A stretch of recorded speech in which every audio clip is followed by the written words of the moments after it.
my radio. Listen hot hits. You're listening to Carnival Radio. Rolling down your face. Never be alone. I'll be there for you. The radio is on, but the music is cool. It's cool. It's cool. It's on here. 24/7 hits. Enjoyment unlimited.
Good evening and welcome to news around the world from Carnival Radio.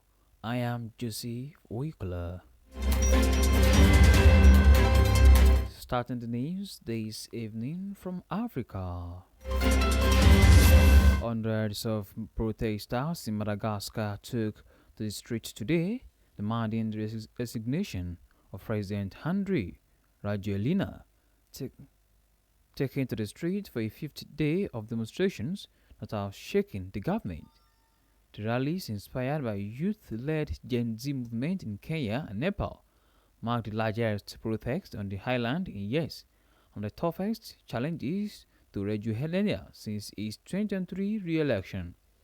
Demonstrations began in Antananarivo last week over water shortages and power blackouts before spreading nationwide. Although Rajoelina dissolved his government on Monday, the decision was failed to calm public anger as protest leaders have now called for his resignation and dissolution of the Election Commission, Senate, and top court. Moving to Asia, rescue operations intensified in the Philippines today Wednesday after a 6.9 magnitude earthquake struck off the central island of Cebu late Tuesday, killing at least 69 people and injuring 166. Authorities said the toll can rise as civil defense teams searched beneath landslides in Bogo, the worst hit city near the epicenter. Historic buildings, shops, bridges, and homes collapsed, while power outages and heavy rain hampered rescue work. Hospitals have appealed for volunteers as bodies lie hospital grants. The Coast Guard deployed medical teams and supplies to affected communities. Survivors recounted narrow escapes as aftershocks, some as strong as magnitude 6, continuing into Wednesday. Thousands have fled their homes to evacuation centers.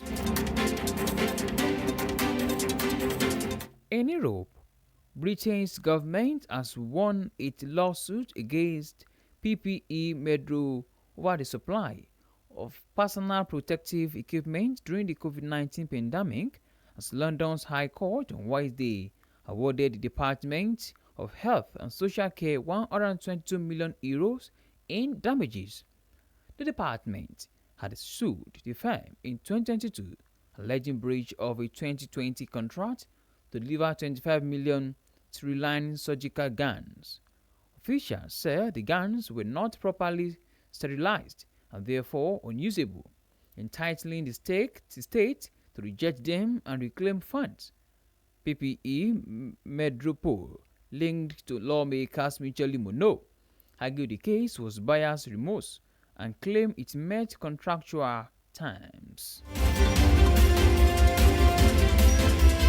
And South American, Brazilian cryptocurrency firm Wolrd BTC will begin trading next week on the Sao Paulo Stock Exchange, becoming the country's second listed company with a Bitcoin treasury strategy. The firm, founded by CEO Guilherme Gomes, seeks to attract local investors, expand its reserves, and educate shareholders through a learning platform. Gomez said the listing allows regulated investors unable to buy Bitcoin directly to gain exposure through equity participation. He stressed that Bitcoin would reshape financial systems and remains the company's core focus.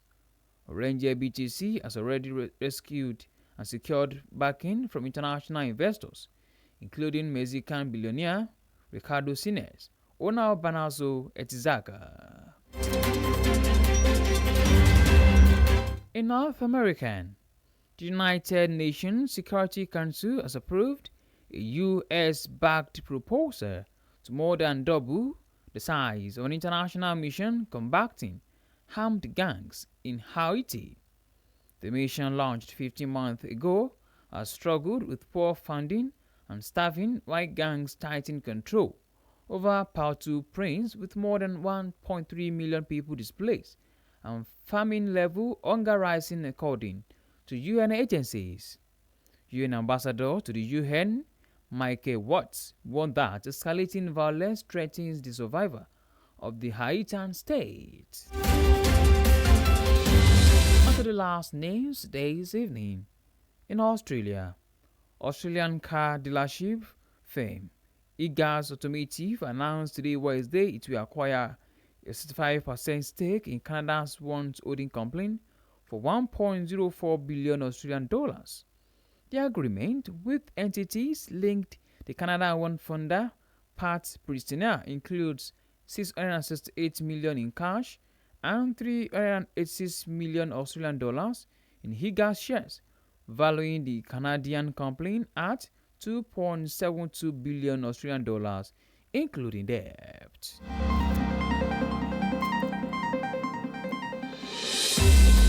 Other hands, news around the world from Carnival Radio.